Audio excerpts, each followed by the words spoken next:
Hold on. What is up, Wholesale Community family? Today, I got a very, very special guest. He's one of the guys that I look up to at my real estate mastermind called Collective Genius. He's one of the, I would say, a stone cold killer hustler, one of the biggest player at CG. But let me give him a proper introductions. He's the CEO of SBD Housing Solutions, has raised over 10 millions to invest in multifamily. He has flipped over 1,600 homes all across the US of A. And he has a property management company that currently manages over 650 rentals. You guys, please put your thumbs together and help me welcome my man, Mark. What's going on, Mark? King Kong, great to be with you, buddy. How are you? Dude, Mark, thank you so much for taking time to jump on to do this with me, man. But I'm super pumped. I'm super excited just to know even more about you, man. Because, just at CG, we're just so like, everyone is just trying to, do so much. It's busy week, right? Dude, it's a busy week. Everyone is trying to network and try to get in there and get what they need. So just being able to have you sit down and get to deep dive more about you, about your story and what you actually do, man, because you're such a go-giver, Mark. Man, I appreciate it. You and I come from similar backgrounds. We both immigrated to the US and are living that American dream, brother. Dang. So, Mark, so where are you originally from? Yeah, so I was born and raised in New Zealand, came over at the age of 18 to come to university over here. I was a pretty good little tennis player growing up, Khang. So came over here and played collegiate tennis. Luckily, they paid for my degree. I got my undergrad, I got my MBA. And after that, I kind of fell in love with real estate. Wow, man. So now, Mark, if you can take us back to the journey of how it was when you do you start out working for somebody and then become an entrepreneur? Or man, I'm the anomaly, Khang. I'm the guy that actually I was getting my MBA and flipped a house and accidentally kind of made some money.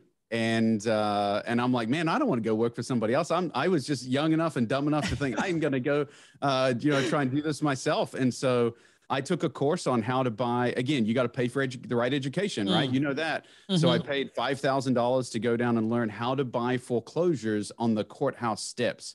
And so from 2001 through 2017, man, I bought about 1,500 homes on the courthouse steps that way. So, dang. Now, Mark, back in 2021 is when you got into real estate. That's right. Yeah, 2001, I flipped my first house right after September 11th, actually kind of hit. You know how that'll put a halt to an advertising deal that I had going on. We were kind of working in the airline advertising business. And so that got put on hold with September 11th. And we were kind of reeling from that. But I'd flipped that house and I thought, you know what, let's go and see if we can make a go of this. And ever since then, I've been just slowly flipping houses throughout the Kansas City and the Midwest. Nice, man. Because the reason I point that out, Mark, because back in 2001, $5,000 back in 2001 is worth what, like 10 or 15 G's nowadays?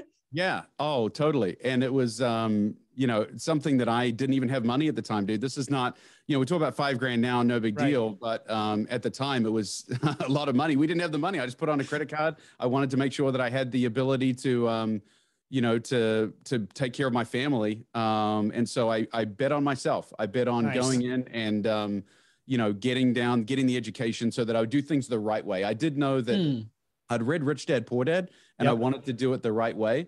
And so, my thing was I wanted to make sure that I did things the right way and didn't get in over, kind of get in ahead of myself.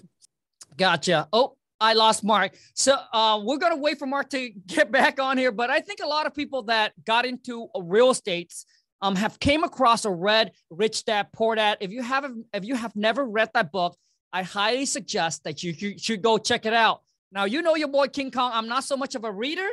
So I do listen to a lot of audiobooks and I watch a lot of YouTube channel. That's kind of how I educate myself.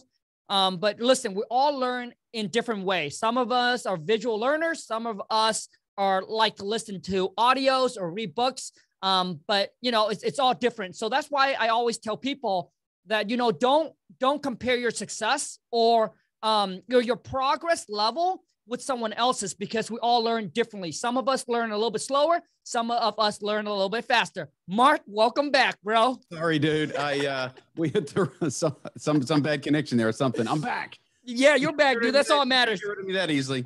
No problem. So, Mark, so let's walk the people through how was it when you flipped your first house? Like, how long did it took you? Kind of all that, man. Yeah, I was lucky. I actually got a referral from a builder because, you know, sometimes it's not the first one was not a courthouse steps house. The first one was one that I got referred to from a builder friend of mine who took one in on trade.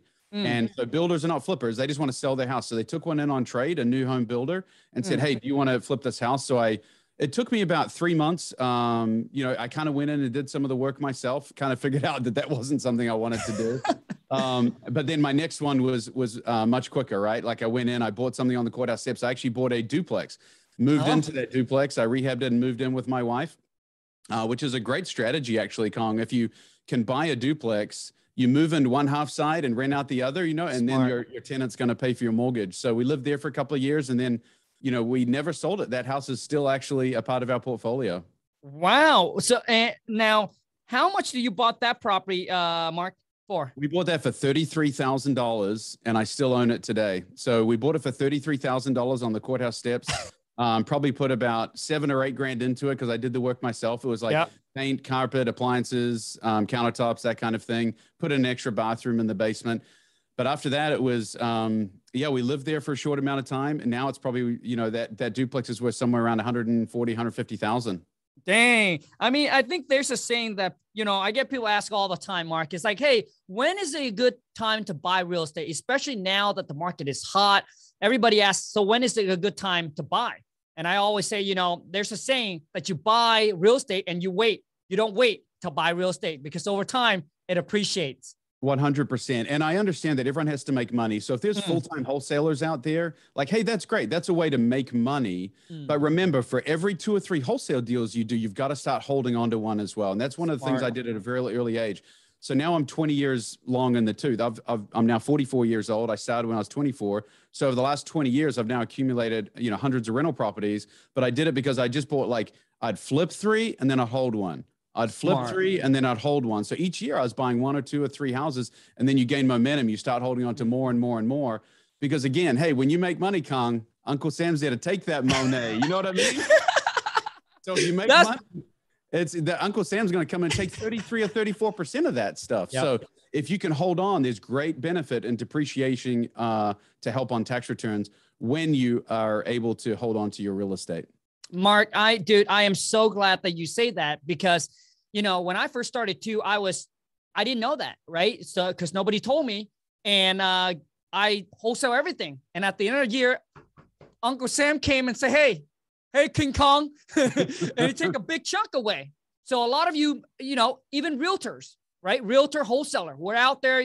You are selling houses, but you don't hold any, right? You don't buy or keep any. And, you know, in the long, yeah, totally agree. I like to say, Khang, you don't get rich from what you earn. You get rich from what you own. Ooh, woo! The more you own, the richer you get, dude. The rich are not those that are making money every year. The rich are those that own land, own real estate, and have cash flowing assets. And that's where, you know, true wealth is born. If you look at the richest people in America, they all own land and assets. Damn, Mark, bomb being dropped already. So now, Mark, you know, we got a lot of people that are solopreneurs. So how did you merge from being a one man show into actually building a team? Yeah, dude, great question. Just for perspective out there, our team now is 30. So we have 30 employees here in Kansas City, but obviously I started off as a solopreneur. The first thing that you need to do is to eliminate the administrative tasks. So when you are scaling and you've got to have the revenue first. So go hustle, grind, do it all on your own, but then try and take the administrative tasks, whether that be a VA or an actual full-time personal and executive assistant. That's always the first way to go.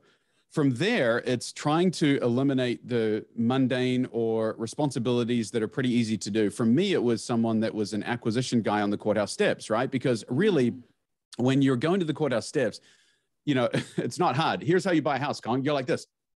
Going once, going twice. So you just put your hand up and you buy the house. So you give them a price saying, hey, don't go above this price, and then go and stand there and put your hand up. So I started having a guy go to the houses, do analysis and drive around. And so I had my acquisitions guy, and then I was kind of working on selling the assets on the back end.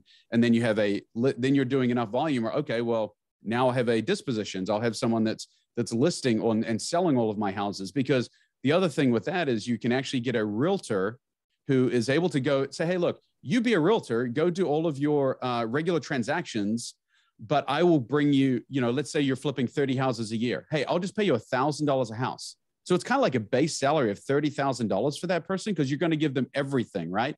So you're going to give them 30 houses a year, $30,000, which is a good base salary for them. And you give them the volume, and they get, you get the discount from working with a realtor. So again, as you scale and grow, whether that's 1% or $1,000, I mean, it depends on everyone's market. Obviously in California, $1,000 is nothing when you're selling something for 400 grand. But in Kansas City, it would be quite often we'd be selling something for, 100 to 150 grand. So it'd be like, hey, 1% here, and then you get to list the properties and get 3% on the back end or something like that. So you just start growing and scaling and networking. But here's the next step, Khang. So one trick or one thing that will trip you up is thinking that the people that get you from here, from step A to step B, will also be the ones that get you from step B to step C. And that's one mistake that I made. And we actually presented, you probably in the room when I did the big presentation on the stage in CG, talking about hiring a COO.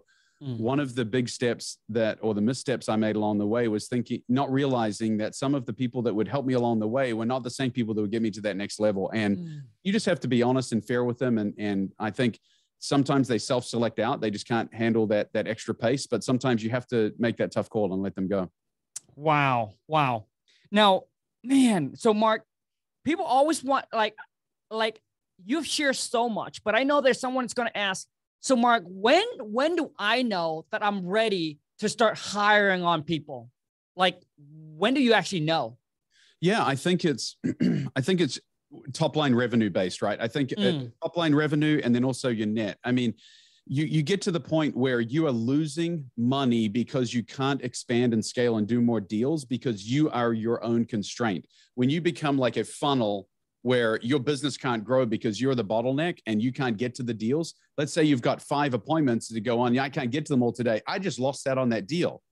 Your common sense says, man, I'm doing all these administrative tasks, and I've got to be home by, a decent hour, 5 or 6 o'clock, because I want to spend time with my family. And so I can't get to all of them during the day. That would be the time that you would take it to the next level and start hiring someone to just relieve. So the first step, when I said a VA or an EA, you've got to relieve the administrative duties to maximize your own potential. But once your own potential and your own time is to the point where you are no longer able to keep up with the volume, then you go to the next and hire someone that can actually help you operationally. Wow. Now, Mark, my other questions to you would be, when you first started out, man, like how many hours are you grinding a day? Man, that's a good question for my wife. And for how long? Like, I didn't see him, Yeah. I mean, the idea that real estate is the passive game, it's easy, anyone can do it, I think is just like anything. It's the 80-20, man. 80% of the money is made by 20% of the people. And those people are the ones that are out there grinding and hustling. And I was that guy. I was dedicated. There's a time in your 20s when it's just that you're running really, really hard to see how good you can get and how much money you can make. And I was very, monetarily driven. I enjoyed, the aspect of trying to go and crush deals and help as many people as we could. So, I was a grinder. I mean, I didn't even know the hours of the day. I mean, I was just never not working. I'd come home, even when I had young kids, I would come home, be present for a couple of hours where you'd come home and have dinner and put the kids to bed this is back when come home at 6, put them to bed at 8, and then I'll be back on the laptop, right? And just pounding it out, like researching deals, researching foreclosures, trying to set get the opening bids coming at the last minute. And they'd be like, oh my gosh. For me, on the courthouse steps, there was a lot of like last minute activity. And that was one of the things that really allowed me to get these crazy good deals, is because at the last minute, there would be an opening bid that would come in at 9 o'clock the night before. They'd finally say opening bid of, $50,000 on a house that might be worth 200. It's like, I can't turn that down. It's like, I can't turn that down. So the next morning I'd have to get up at 6 o'clock in the morning to go to drive to that house, to check it out, to do my inspections, because the auction was at 9 o'clock in the morning. But you know what, Kong? There was many times when I was the only one at the auction. So I get it for $50,000. No one even bid it up because there was not enough people that were willing to hustle and grind and get that done. Man, now, Mark, because people are, always, starting out asking work-life balance. So when you first started out, man, like, do you really have a work-life balance, Mark, or was just... Dude, so that is a complete myth. There's a work-life balance you can throw out the door. If you want to get anywhere, look, okay, analogy, Tiger Woods. Did he have work-life balance? No, there's no such thing. He was all in on golf. You look at anyone, Elon Musk, work-life balance? No, he's been divorced like 4 times. I mean, Richard Branson, same thing. Anyone who aspires to be best in class, they throw work-life balance out the door, and they have to be around a spouse or a partner. Now, I'm proud. I've 21 years in marriage in June, dude. So congrats, dude. My wife has put up with me for that long, but obviously there are times when, it was strained because I would just work so hard to get to that next level. Right. And she was a nurse who always worked for someone else her whole life. And so she didn't understand that grind where, she could just walk out the door and leave her job and it would just be there. But once, there's a time when you have to address that with your spouse and realize, hey, look, there is no chance that I get to the next level or build a business by working 9 to 5. This is not going to happen. And so those that want the 9 to 5, go work. Solopreneurship, as you know, is not for everybody. Right. And a lot of your listeners may be in a 9 to 5 and they just want to wholesale on the side. There's nothing wrong with that. Like, keep the safety of the 9 to 5. It's only those that want to truly hustle and grind. If you want work-life balance, then, a solopreneur is probably not the best form of action. Mark, I mean, I completely agree. At least when you first started out, but as long as you continue to want to grow and scale, it's really hard. But Mark, I got this questions that I want to ask that I don't ask a lot of people that's on the channel. Is that, does your wife, is she also like an entrepreneur as well? Or she has a different dude? So how does that work? She trusts me. At the end of the day, Khang, she trusts me. And I don't mean this derogatorily because we've talked about it, but she has complete trust in, Mark, you take care of all the finances, you make all the decisions, about what we buy, what we sell. I mean, she's just at peace. Now, there was a time, here's a good story for you. Okay. So we're driving to the airport one day and we're flying to New Zealand, okay, to go home on vacation. Actually, my mother-in-law was driving us to the airport. And luckily, she was in the car with me because it kind of is. You'll see why here. I get a call from a buddy down in Florida. And I'm like, hello?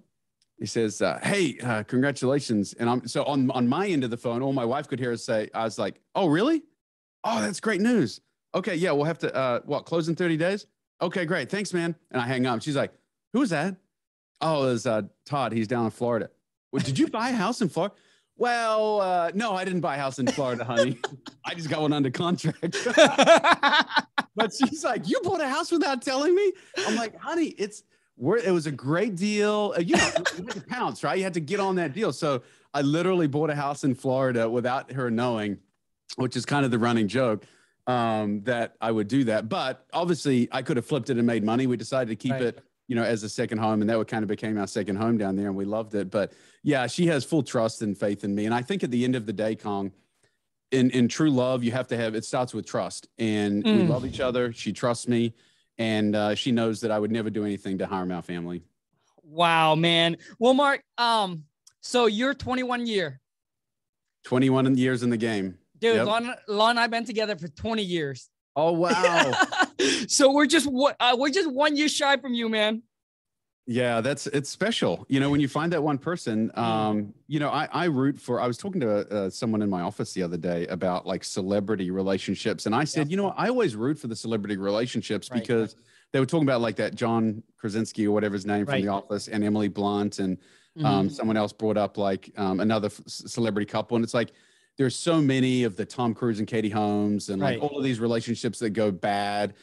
And because there's so much pressure on when you're a personality and a real famous celebrity. Well, and forget that. I mean, anybody has the pressure. I just root for marriage. I root for people to stay together. Yep. I believe in the sanctity of marriage. I believe, that God created us to be with one partner and to enjoy that and celebrate that because it's so rare these days where people will actually stay together for that long. I mean, we're against the odds. Isn't it like 55 or 60% of people get divorced now?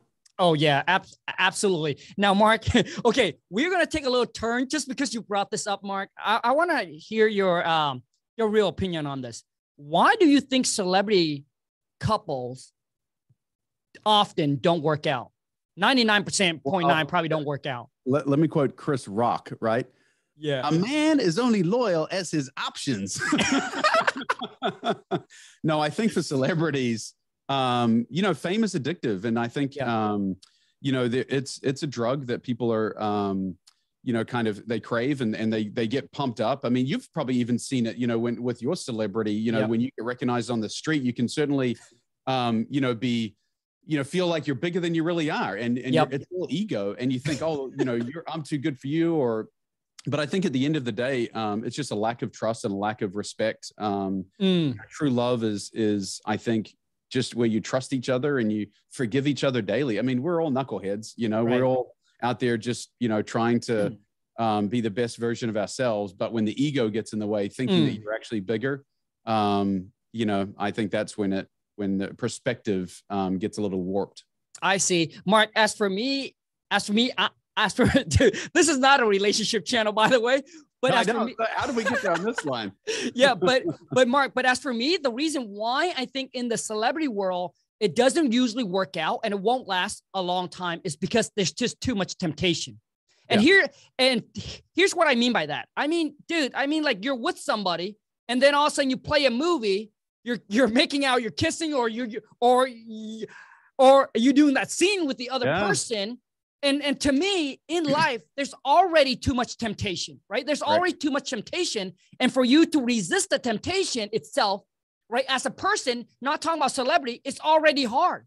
But imagine if you're a celebrity and you're just, listen, if you're a successful dude, there's always another dude that's more successful. If you are a pretty chick, there's always another chick that's prettier than you. And I think when in the celebrity world, they get exposed to so much of that, it's just hard to resist the temptation, especially the kind of movie that they play and kind of do that. You're right, my man.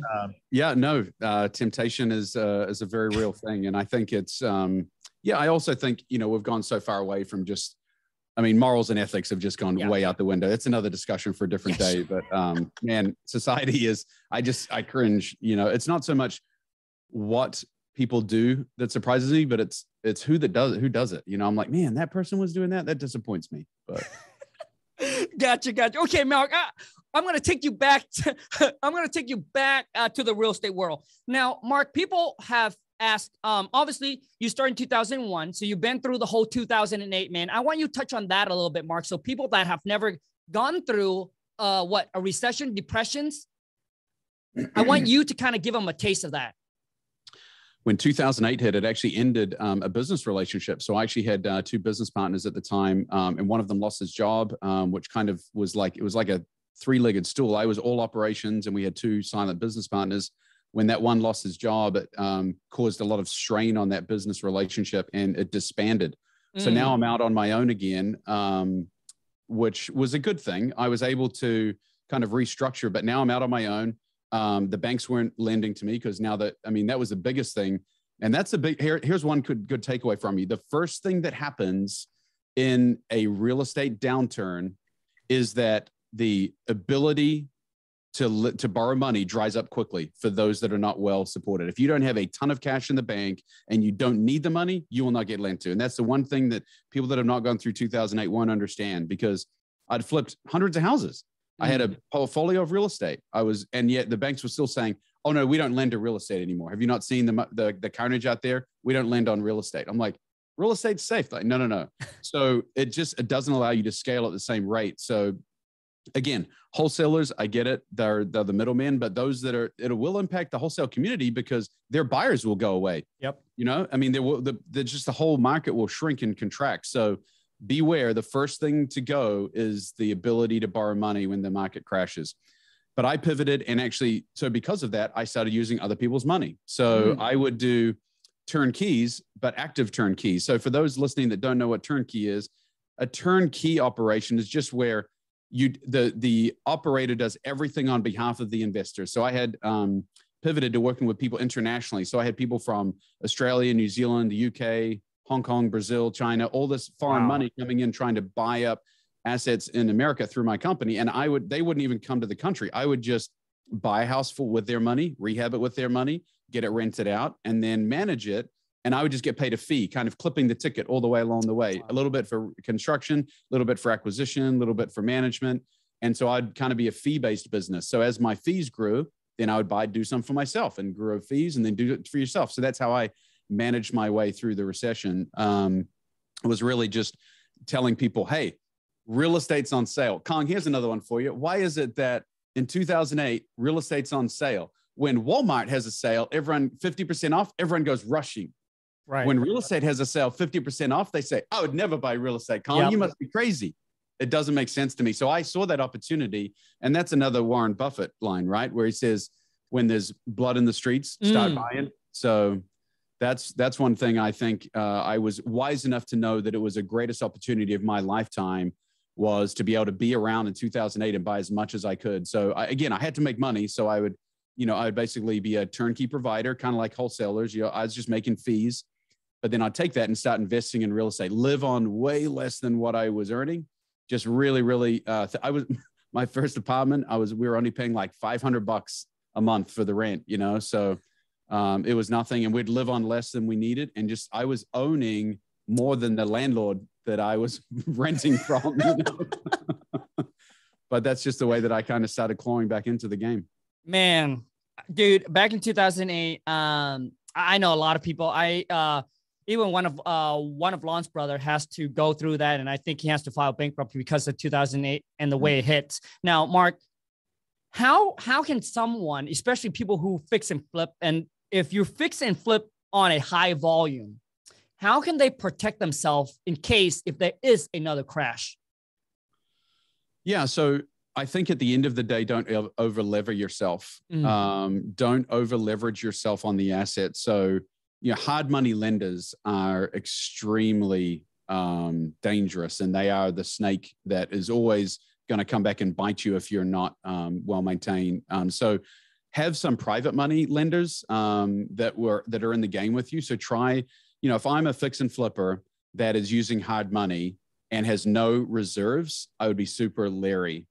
Hard money is prevalent these days. Everyone is using it. Everyone is using hard money because there's always an exit. Yep. But, a lot of smart investors out there would use a 10-10-20-20 stress test. So, okay, let me talk to 10-10-20-20. So, Khang, what if my cost of construction went up by 10% and the after repair value on my sales price went down by 10%? Would the property still be able to be sold? What happens if my cost of construction, my rehab expenses went up by 20% and the sales price came down by 20%? That would be extreme, but would I still be able to make money? So doing some, the pencil doesn't lie. Put the pencil down, start writing and stress testing your assets to make sure that they would stand even if you had a 10% correction. Wow. So now, Mark, as far as in reserve goes, because I get people that say, hey, Khang, you know what, dude, it's stupid to put money in the bank because it depreciates, dude. Your bank account should always be empty, dude. Always get that money working because Uncle G said that, hey, I took all my money, dude, because people don't understand that you got to have reserve. The more real estate you own, the more reserve you have to have. So, Mark, let me ask you, Mark, how much reserve should you have when you are fixing, flipping property or owning property? Yeah. So let me start with owning. So for every rental property that you own, you should have $3,000 in reserves, in my opinion. So if you own 10 rental property, you should have, and I say that once you get to 10, you can kind of cap it. If I have 15 grand in a bank account, normally the rents are coming in and you're cash flowing. So once you get to at least, 10 or 15 grand in a bank account, that should be fine once you get to 10 properties, but at least 3K per property. So for the first, 3 or 4 properties, make sure you're building that nest egg. And if you're borrowing money from a friend to get started or seed capital, remember that part of your seed capital, part of the operation should be to have some money set aside for that worst case scenario. So borrow more than you need is what I'm saying, and pay a little bit more interest on the money just to have it sitting there in reserves. When you make that first wholesale check and you make 15 grand, stick 5 of it over here and so that you can have the money ready to go when you're going to hold on to your first property. So when you're holding property, I would say at least 3K. The other question on the fix and flip. Yep. Depends on the market. Like I'm not the guy that says you have to have just a ton of money in the bank, because that would limit the ability of people to jump into the game. And I'm not someone that's going to come on and say that necessarily that's the way. So it depends on the situation. If you're using all hard money, then I'd like you to have 3 to 5 grand in the bank, above and beyond all of the expenses that would take to get you through the rehab. Again, gotcha. 10, 20, 20, just stress test it. Like, what happens if it doesn't sell on the back end? Which, by the way, if you want to talk about forecasting, we can, but I'm not the guy coming on here doomsday. I think we've got a long run of good strength in the single family market. So I don't foresee anything. Again, I'm not a speculator. All of our properties are sold right from the get-go. But for those that are speculating, I think you've got all of 2022 to still have some good run. But yeah, I think someone that has, 3 to 5 grand in the bank, on top of all the other expenses, would be a wise house flipper. Gotcha. And Mark, I think you just touched base on this, and I was just going to ask you about the current real estate market. Do you, what's your take on it as far as is there going to be a crash? Is it going to slow down? Is it going to keep going up? What's your thought, Mark? So the interesting thing in this compared to 2008, if someone wants to go all like doom and gloom, is there's 2 major things that have not happened. Well, one that's happened and one that hasn't happened. The one that hasn't happened is lending never got as loose as it did in 2004, 5, and 6. I mean, clearly everyone knows. I mean, you've watched The Big Short and all these different movies that talked about how loose the lending practices got, where exotic dancers were making, money. They just go buy 5 houses, right? I'm quoting the movie, but it was pretty entertaining. And clearly that was the case. I mean, I think if my son, who's 15, was around at that time, he probably would have got to send a credit card application, probably would have got approved for a house, right? And he doesn't even make any money. So, it was extremely loose lending practices, and banks have learned their lesson. They have not been loose lending practices whatsoever. Secondarily, inventory is at an all-time low because of COVID-19, because of the restrictions of new home construction through that decade from 2010 to 2019. Here's a stat for you. Did you know that from the 4 decades prior to 2010, so that would have been the 2000s, the 90s, the 80s, and the 70s, there were at least 20 million new home starts every decade in the United States for those 4 decades. In the decade from 2010 to 2019, there was only 5.6 million. Oh, that's a wow. 25% drop off. So my point being, from 2020, we still have to catch up. Even if we did 20 million starts this decade, we're still playing catch up. So, and that's why we only have inventory of, like 1 month inventory on the market right now across America. So that's a big factor, is there's just not enough inventory. So new home construction still needs to be ramped up to take care of the demand for housing. And then lastly, Khang, Wall Street. Like, Wall Street is firmly in the single family game right now. All the funds, the syndications, these big buyers that are coming in and buying up single family. Think about that. They probably own somewhere in the neighborhood of around, 700,000 single family rental homes in America. And they're trying to get even more and more and more. If the market does take a slight dip of 5% or 10%, they're just going to be like, hey, we're in it for the long game. And they're going to gobble that up really quickly because they feel like they're getting 10% discount. I don't see a scenario where the market could drop by 20%, because the Wall Street's going to come out and just buy all the single family stuff that they possibly can. And also from 2008, there's so many individuals like myself. I mean, there's wholesalers, real estate guys, investors. There's so many people now that understand that real estate always wins in the end. And so everyone knows real estate ends. It's not a secret anymore like it was, I think, back in 2008. And so all those that said, hey, real estate, as I said before, had 50% off on the front door, and they ran from it. Now I think people will be running to it. And so if there's a 10% drop off, I think we're going to be protected. So there's this kind of flaw, a protection layer, that if the market drops, I think you're going to have a lot more interested buyers that will come in and kind of stop it from crashing. I see. Gotcha. Dude, Mark, dude, thank you so much for the insight, man. I'm taking a lot of notes. Now, Mark, let me ask you about this, because I know that we got a lot of people on the single family versus the multifamily, man. So what do you think is better? Single family or multifamily? What's better, an apple or an orange? Yeah. Look, They're both great. Truly. I own both. I think you have to diversify. Diversification is great. Love it. Single family is an easier entry point. Then you get into duplexes and fourplexes, which is kind of multifamily, but I mean, it's like 1 to 4 kind of, I would consider single families like 1 to 4. I think of multifamily as like an apartment complex with like, anywhere from, 12 to, 200 doors. And that is great, but that's where you have to be savvy. And I think there's opportunities out there, but that's where you should not use your own capital. There's enough margin in the bigger deals that you should always do a syndication or a private offering or go get other people's money to be able to do those deals. If you're putting your own money into those kind of deals, I think you're probably playing the wrong game.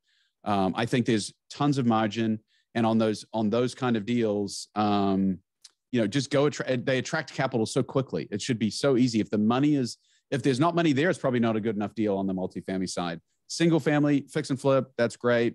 Hold them as rentals, that's fine. But then honestly, you build up a portfolio. I'm not opposed to even just doing a 1031 exchange where you go into a bigger deal. Right. That would be when you do your own deal, is when hey, I've got 20 rental property. Let me sell them to a fund or sell them to one buyer and then turn around 1031 into something bigger. Right. Man, dude, Mark is just Mark is just so sharp at his craft. Like I can sit here and ask him questions all day long. So Mark, so single family, multifamily. Now I want to ask you, because I know a lot of CG member, man, been talking about Airbnb. Yeah. Do you have any Airbnb, and what do you think about Airbnb? So I think COVID was the classic stress test of Airbnb, and it flourished. And so that's the interesting thing is COVID kind of said, it challenged all means of accommodation. And I think rentals were strong because people had to stay in their homes. People have to have a roof over their heads. But hotels, surprisingly, were hit obviously extremely hard with the lack of travel. But even apartment complexes, the multifamily kind of struggled a little bit because people, and they helped single family. But Airbnb single families are great, dude. They're really, really good. In fact, I was helping a fellow CG member who was in my room at the last CG. He had reached out to me and said he wanted to talk about arbitrage, because his method is that he will get long-term leases with a landlord, and then so he doesn't even own it. He'll sign a long-term lease and then he'll arbitrage and do short-term rentals on the back end. So yeah, I have just one myself down in Florida. Actually, my good friend Jason Medley and I have a big Airbnb down there. And that's the other fun thing. I mean, that's a $2 million home on the water down in Florida that I would never be able to afford and just have it sitting there, vacant.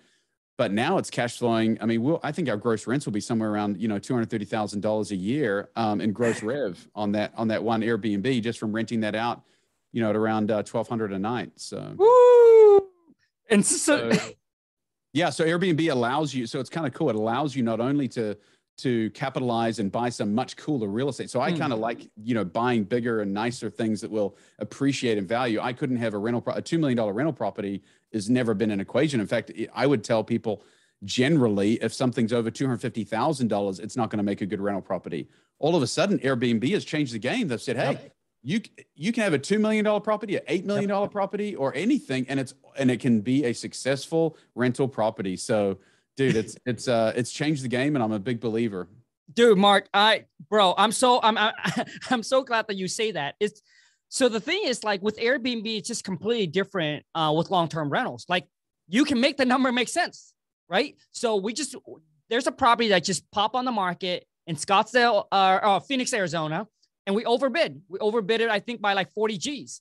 For regular people that's going to buy and live in it, probably won't make sense. For people that wants to buy in long-term, probably won't make sense. But guess what? It makes sense for us because we calculate and we're going to do Airbnb on it. So the number just makes sense. Yeah, there's a Facebook group out there that some of your listeners may want to go to. I think it's called Airbnb Homes for Sale. And I'm a part of that group. And the interesting thing is, like, because I was looking at buying one in Arizona, in Scottsdale. And so there were some opportunities down there. Ended up bidding on one, didn't get it. But it's an interesting group because the people that don't know what they're doing, they'll come in and it's a way to sell like done for you Airbnbs. Yep. And so that group is pretty powerful because they can come on there and a house that might normally retail for $1 million, they sell it for 1.2 because they generate enough income. It makes it a really good rental. And so they'll say, hey, this listing is 1.2. And you can tell the rookies because they're like, man, there's no comps on that. You know, it would only sell for $1 million. And it's like, hey, silliness here. Keep in mind that it's generating some, you know, Yep. A, you're not going to live there. It's going to be a rental property. And B, the rental property is going to be 4X what you think it would be as a long-term rental, because for short-term rentals, you can 4X the total top line revenue. Dude, totally agree. And the wife, she posts on her Instagram stories, and people will be like, well, you know what? Who pay $800 a night? Well, who paid $1,200 a night?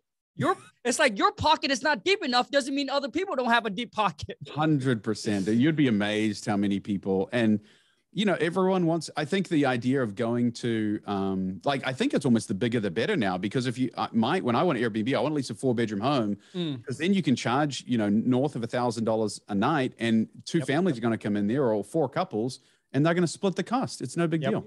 Yep, dude, I completely agree. And I think someone also asked, so Khang, I mean, aren't you nervous? Now listen, man, because all you really need to break even, I mean, to be conservative, it's rented out for what, 10 to 15 days, right? Like not even that. That means you'll break even. Everything will be covered, right? Imagine just renting out for $500 a night, all right? Just for 10 nights. That's what. It's a proven concept. It's kind of like Uber back in the day. Like everyone's like, oh, I don't know. We don't know these people. It's like, no. Now it's completely proven. I would have no problem with my son just getting an Uber and coming home, because you can track them and everything like that. Everyone understands now Airbnb is a way of life. It has completely changed the game. It is a new asset class, and is absolutely the viability of it long-term is here to stay. I think people enjoy, and I enjoy, staying in a home versus staying in a hotel when I'm traveling around the country. Dude, completely agree. So now, Mark, as we're going to wrap this up, man, could you share kind of like where you're doing your business at? Because I know you're in a couple of different markets. Where you're doing your business at? Where are you buying? What are you looking to buy? And all of that. Dude, thank you. We are in Kansas, Missouri, and Alabama.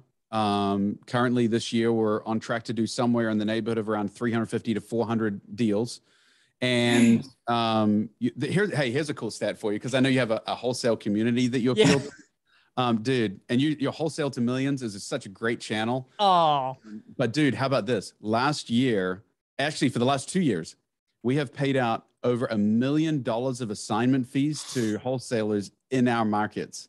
How cool is that, dude? Dude, that is cool. Literally, we love wholesalers. We think that they're a great way. They hustle, they grind, they door knock, they do all these different channels to bring deals to the table. Yep. And so we're just embracing that and saying, hey, we'll be your end buyer. We're a professional, you know, a buyer that won't haggle you. We'll just give you our number. If it doesn't work, it doesn't work. But we have great repeat customers, wholesalers that just love coming back to us and bringing us deal flow. We share our rehab calculator with them. We do all the, you know, share all of our just open book and say, hey, this is what we can pay for it. And we've been able to pay these guys so much money. It's been awesome to see. And so, yeah, Kansas, Missouri, and Alabama is kind of our primary markets there. Nice, man. Now, since Mark brought that up, I want to go into a little bit here. When you find yourself a buyer that don't haggle about your wholesale fee, that don't penny pinch your wholesale fee, because I came across one of those buyers, and let me tell you, like people at CGs, right? You bring them a deal, they're more than happy to pay you whatever it is, 100 Gs, 200 Gs. I've seen them big assignment, no problem. Okay, so I actually chat with Mark offline. Just, I think 3 days ago before we actually do this interview. And here's something that I'm planning to do for those of you who's watching for my NFT community. So I am launching my own NFT project sometime in April, could be early May, called TMC, the Millionaire Club. And here's what my plan is to do for the TMC NFT community, where I chat with Mark, is that I want to bring the connections of CG, which is some of the biggest buyers all across the country, all across the US of A, under one roof.